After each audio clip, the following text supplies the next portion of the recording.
안녕하십니까. 출애굽하셨나요의 박종수 목사입니다. 한 주간 여러분 잘 지내셨나요? 출애굽기 계속적으로 여러분들과 함께 나누고 있는데요. 출애굽기가 정말 여러분들의 인생의 길을 보여줄 수 있는 그와 같은 시간이 되면 좋겠습니다. 중요한 부분들을 가지고 계속적으로 크게 보고 또 상세히 보고 넓게 보면서 여러분들과 함께 시간을 나누려고 하는데요. 혹시 지난주 우리가 보았던 도표, 출애굽기 구조도라고 말씀드렸는데 혹시 기억나시나요?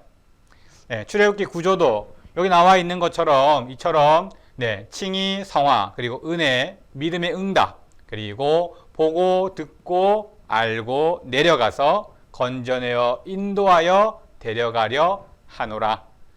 이 표가 굉장히 중요한 표입니다.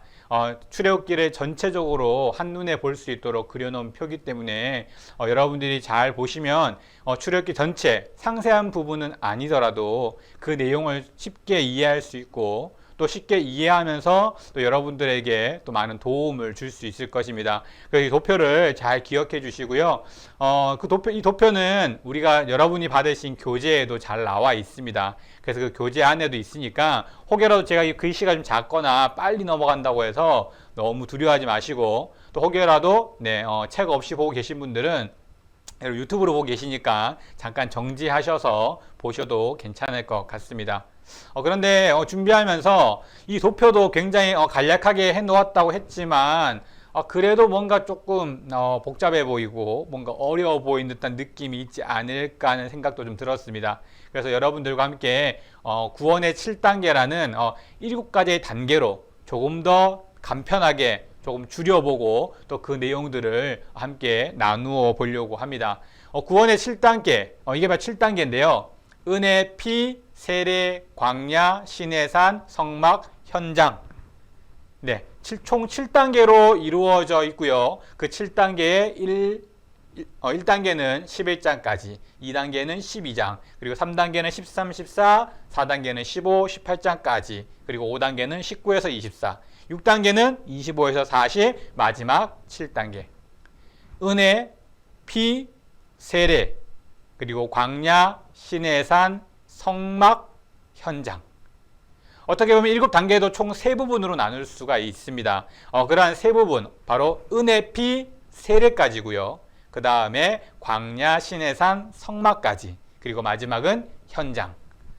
총 이렇게 7단계로 나누어질 수 있는데 이것이 바로 우리가 생각해야 할 구원의 단계임을 보여주고 있습니다.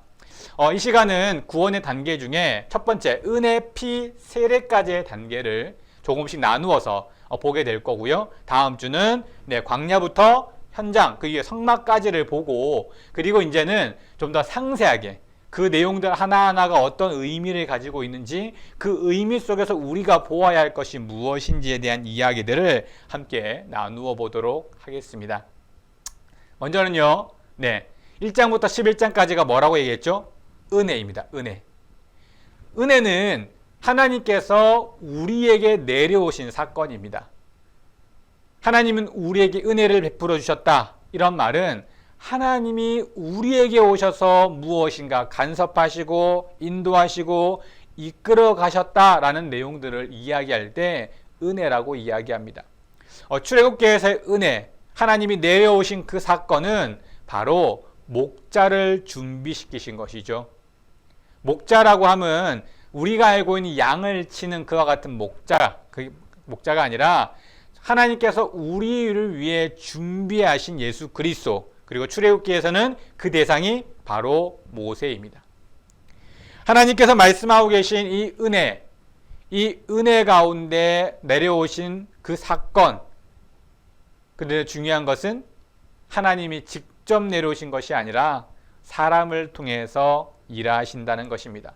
왜 그러셨을까? 직접 내려오면 안 될까? 하나님께 직접 오시면 안 되시는 것일까? 라고 생각할 수 있는데 가만히 생각해 보면 그것은 사람으로 이해할 수 없는 사건이 되어집니다. 우리는 그것을 기적으로 이야기하고 그 기적은 누구나 쉽게 이해하고 쉽게 받아들일 수 있는 문제가 아니라는 것입니다. 왜요? 사람으로서는 이해할 수 없기 때문입니다. 그런데 대부분의 사람들은 본인이 이해해야, 본인이 알아들어야 그것에 대해 만족하고 공감하고 호응하게 됩니다. 성경을 읽으시는데 사실 성경을 읽으시면서 성경이 너무 어렵다라고 생각하시는 분들 많으시더라고요. 성경이 어렵죠. 그 어려운 성경이 이해가 되면 재미있다라고 말씀하시는데 이해가 되지 않으면 못 읽겠다라고 이야기하십니다. 대표적인 성경이 레위기서입니다. 읽어보니 이해가 잘 안 되는 거예요. 도대체 무슨 말인지 모르겠습니다. 읽다 보니 지치기도 하고 졸기도 하고, 그래서 많은 분들이 처음으로 성경을 읽는다고 다짐했을 때 창세기에서 출애굽기 잘 가지만 레위기에서 많이 무너진다고 하시잖아요. 이해되지 않으니까 나아가지를 못하는 겁니다. 즉 하나님이 직접 내려오셨다면 많은 문제가 생겼을지도 모릅니다. 그리고 우리는 그것을 이해할 수 없기 때문에 공감하지 못했을 것입니다. 그래서 아마 하나님께서는 우리 사람을 통해서 일하고 계신 것이 아닐까 생각해 보게 됩니다. 하나님께서 우리에게 베풀어 주신 그 놀라운 은혜, 이 땅에 직접 내려오실 수도 있지만 우리를 위해서 사람을 통해 이 땅에 내려오셔서 그 사람을 통해 일하시는 모습을 보게 되는 것입니다. 그것이 바로 1장에서 11장까지 전체적인 내용입니다. 좀 자세하게 살펴보면요, 그들이 보고 듣고 알고 말씀하신 그 내용, 하나님은 힘들고 어렵고 불편한 환경을 주셨습니다. 이유는요, 그것 때문에 힘들어하고 지치고 낙오하길 바라신 것이 아니라 나와 있는 것처럼 뭐 하게요? 하나님을 찾도록 하시기 위해서. 사람은요, 좀 어리석은 모습이 있습니다. 평안할 때는 하나님을 잘 찾지 못합니다. 그것은 예전이나 지금이나 비슷한 것 같습니다. 하나님께서는 항상 우리가 하나님을 찾았으면 좋겠다라고 생각하시지만 사람은 편안하면 하나님을 잘 떠올리지 않는 것 같습니다. 예전에도 그와 같은 모습이 사람들의 모습이었기에 하나님은 그들에게 어려운 상황과 환경을 더욱더 주심으로써 그들 스스로가 하나님을 찾도록 하셨습니다. 이스라엘 백성이 하나님을 잊고 살아가고 있었기 때문에 그들 스스로가 하나님을 찾지 않으면 하나님이 내려오셔도 은혜를 베풀어 주셔도 그것을 거부하고 그것 가운데 나아오지 않을 것이었기 때문에 하나님이 먼저 다가오시는 것이 아니라 그들이 먼저 다가올 수 있도록 하신 것입니다. 그것이 바로 하나님을 찾도록 하는 보고 듣고 알고의 내용인 것입니다. 그럼 하나님이 원하시는 것은 뭘까요? 궁극적으로 원하시는 것, 왜 그들을 괴롭히신 것일까요? 왜 어려운 환경을 주셔서 그들이 하나님을 찾도록 하게 하신 것일까요? 그것은 바로 우리와 함께하기를 원하셨기 때문입니다. 하나님은 처음 아담을 만드실 때에도 그 아담과 함께하기를 원하셨습니다.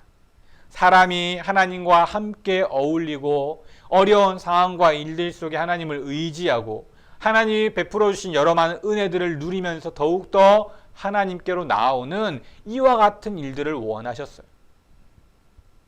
하나님이 우리를 만드신 궁극적인 목적이 하나님과 함께하는 것이었습니다. 당연히 애굽의 포로로 있던 그들에게도 동일한 모습이십니다. 하나님은 그들과 함께하기를 원하셨습니다. 그것이 하나님이 원하시는 뜻이었고 그랬기에 이스라엘 백성들을 더 어려운 환경 속에 처하게 하면서 함께할 수 있는 조건을 맞추어 가신 것입니다. 하나님은 우리와도 함께하기를 원하십니다. 많은 사람들이 고난이 있거나 힘듦이 있으면 하나님을 찾아오기도 합니다. 그런데 어떤 무리들은 감당할 수 없는 그러한 모습 속에서 하나님을 저버리기도 합니다. 때로는 어리석은 모습으로 자신의 잘못 때문에 하나님이 벌하시는 건 아닐까 하는 착각 속에 살아갑니다. 하나님이 원하시는 궁극적인 목적은 우리를 벌하시려고 하시는 것도, 또는 우리에게 고난을 주시면서 힘들고 어렵게 하시려는 것도 아닙니다. 그 모든 것의 목적은 하나님과 함께하는 우리의 모습을 원하시기 때문입니다. 하나님은 돕는 사람을 준비시켜 주셨죠. 모세를 이스라엘 사람들을 위해 준비시키셨을 뿐만 아니라 모세를 돕는 산파도 준비하셨습니다. 산파가 모세를 살려주지 않았다면, 도와주지 않았다면 처음부터 모세가 나오는 것조차도 불가능한 그러한 시대였습니다. 하나님께서는 우리에게도 돕는 사람들을 붙여주셨어요. 바로 우리 믿음의 공동체인 것입니다. 수많은 사람들이 모여 있습니다. 물론 좋지 않은 모습도 있고 나와 다르기에 불편한 모습이 있을지도 모릅니다. 하지만 반대로 생각해 보면 내가 할 수 없는 일들을 그들이 할 수 있고 내가 하지 않는 일들을 그들이 할 수 있습니다. 돕는 자로 우리에게 붙여주신 것입니다. 안 좋은 것을 바라보고 불만을 바라보는 것이 아니라 그들이 잘할 수 있는 것을 바라보고 그것을 통해 함께 나아가는 것입니다. 서로 도와 하나님께로 조금 더 가까이 나아가는 것이 하나님이 우리에게 원하시는 모습입니다. 하나님은 이런 돕는 사람들을 통해서 우리에게 역사하고 계신 것입니다. 모세는 신비적 체험, 기적 같은 체험을 하기도 합니다. 말로써, 은혜로써 우리에게 다가오시기도 하지만 때로는 기적과 같은 일들로 우리에게 오십니다. 그런데 여러분 잘 생각해 보세요. 모세에게 이 기적이란 체험은 80년 평생 동안 몇 번이나 있었을까요? 수없이 반복되어지고 그것이 당연한 것처럼 여겼던 모세일까요? 아닙니다. 만약 그렇게 기적이 수없이 일어났다면 모세는 하나님이 모세를 부르셨을 때 조금 더 의심하지 않고 나아갔을 것입니다. 왜요? 그런 기적은 당연히 일어나는 것이라고 생각했을 것이기 때문입니다. 그런데 모세는 그러지 못했습니다. 왜요? 그러한 기적을 본인도 맛보질 못했기 때문이에요. 호렙산에서 그 떨기나무의 사건을 경험했음에도 불구하고 그 이후에 하나님의 부르심 앞에 그는 당당하게 나아가지 못합니다. 기적은 나를 변화시키는 하나의 수단이 되어질 수는 있지만 전부가 되어져서는 안 된다는 것입니다.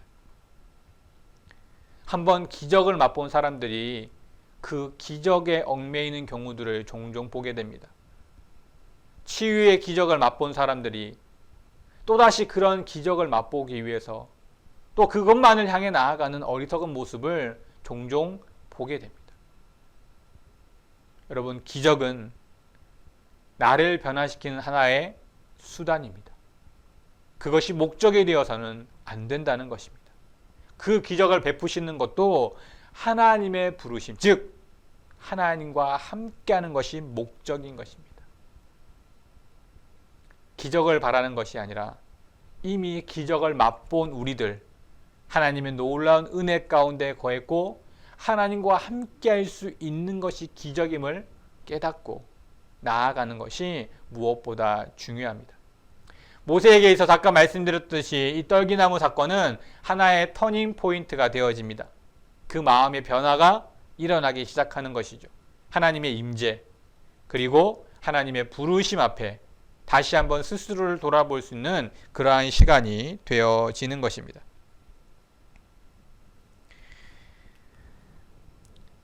하나님께서 그런 모세를 부르시고 10가지 재앙을 애굽에 내리시죠. 그 애굽에 10가지 재앙을 내리는 첫 번째 목적은 우상을 깨트리기 위함입니다.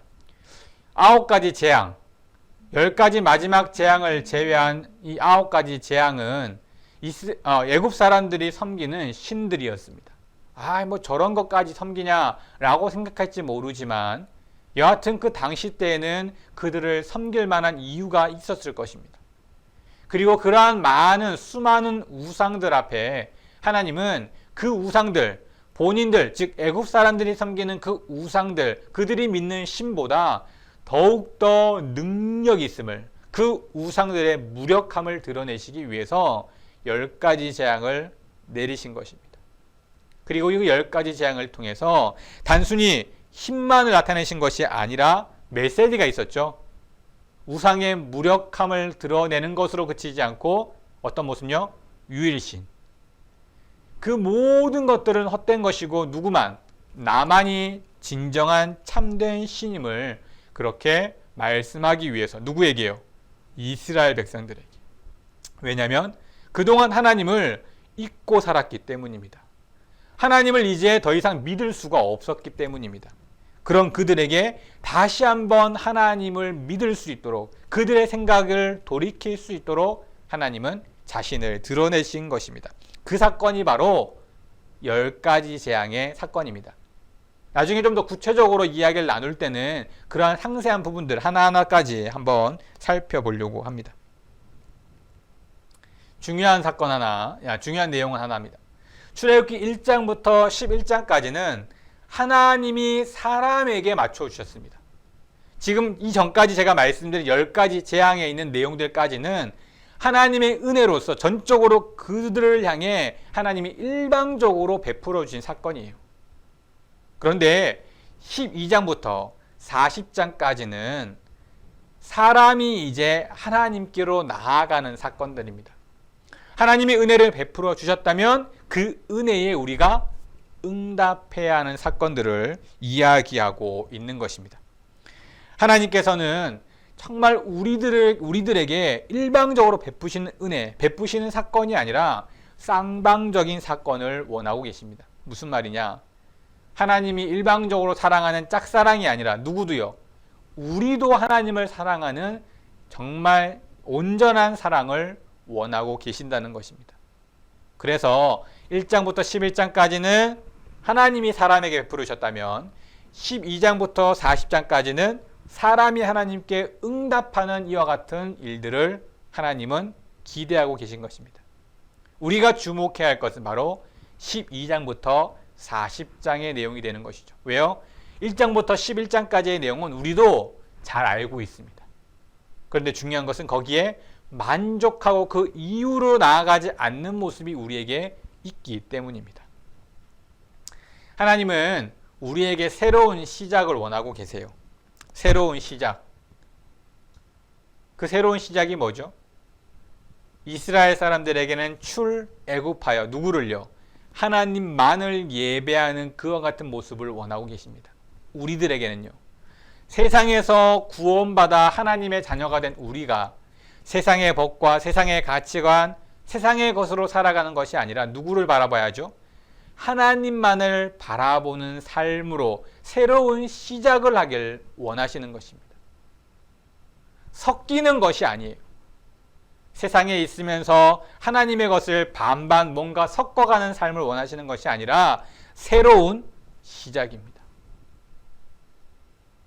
그래서 하나님께서는 그 새로운 시작, 그래서 그것 가운데 하나님이 온전히 나오기를 원하고 계신 것입니다.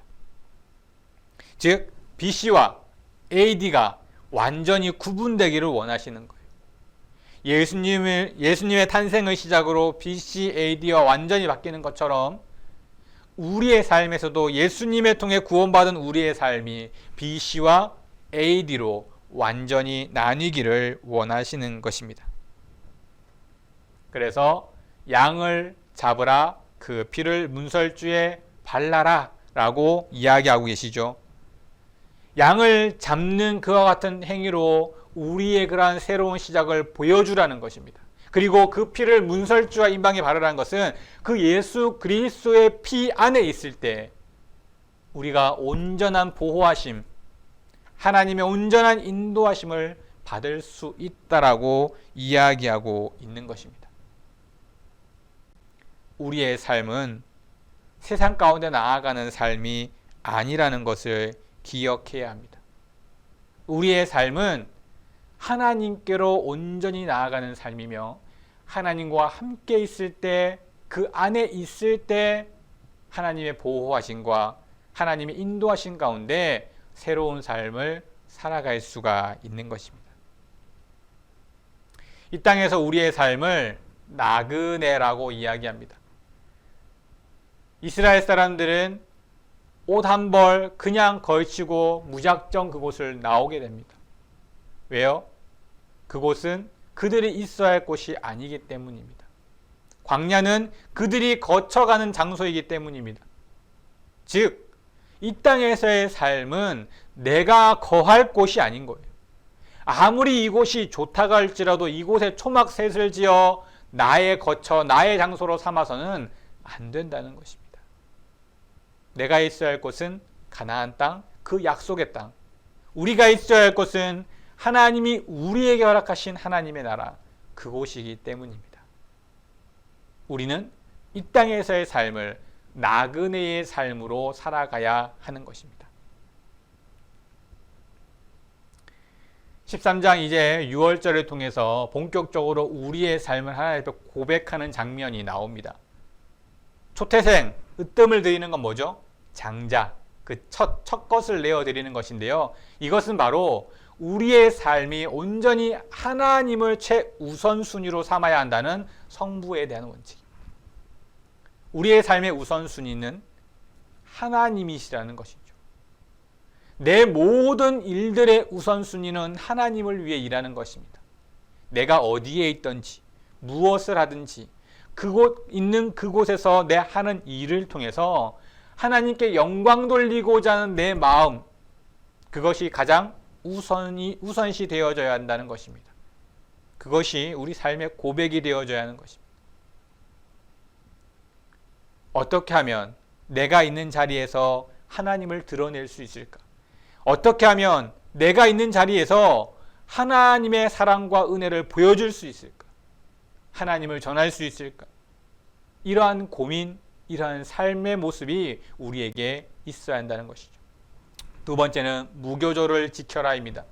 무교절을 지켜라. 성자에 대한 원칙이죠. 뭐죠? 죄사함에 대한 은혜의 기억을 잊지 말라는 것입니다. 우리를 구원하신 그 은혜가 얼마나 놀라운 것인지를 잊지 말라는 것이죠. 십자가에 못 박히신 그 사건은 결코 쉬운 일이 아니었습니다. 고통과 여러 많은 핍박과 무시, 조롱, 이런 수많은 일들 가운데 이루어진 사건입니다. 우리를 대신하여 돌아가신 그 예수님의 일들, 그 사건을, 그 은혜를 잊지 말고 기억하라는 것입니다. 그리고 마지막으로 불기둥과 구름기둥의 인도를 받으라고 하는 것은 내 삶의 모습 가운데 성령의 인도하심에 따라 살아가라고 말하는 것입니다. 하나님의 뜻을 알고 하나님의 방법대로 살아가는 그 사건이 우리 삶에 이어져야 한다는 것입니다.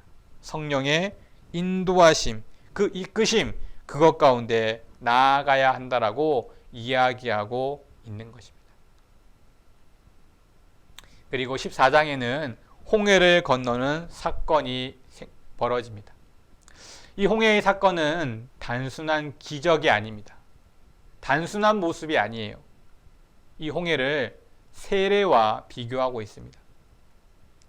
홍해를 건너 이제 광야로 나온 이스라엘 사람들을 이제는 더 이상 그 이전 애굽의 삶은 그들에게 없는 것입니다. 홍해를 건너고 나자 다시 그 홍해는 물이 가득 차게 되고 뒤로는 더 이상 다시 되돌아갈 수 없는 그와 같은 모습이 되어집니다. 이전 것을 돌아보지 말라는 것입니다.